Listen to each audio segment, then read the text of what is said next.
The all-new Haptic Inductive Trigger System on the Logitech PRO X2 Superstrike delivers unmatched speed, precision, and control for the ultimate gaming experience.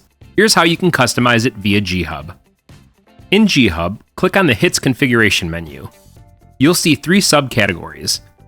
Here you can customize both the left and right buttons. Let's start with click haptics. Click haptics are what you actually feel when you click the mouse button. On this device, there is zero feedback or audible click sound when clicking the left or right button. By adding haptics, you can feel the click, which helps the user to understand that a click has been registered. Under this menu, there are 5 levels of intensity to choose from, or you can simply keep it off if that's what you prefer. Next is actuation point. This is the travel distance after which a click is actually registered. Moving the slider will dictate when the mouse should register a click. Move the slider down, and you'll have to press harder to register the click. Move the slider up for a lot less force per click. The intensity of your click is presented alongside the slider.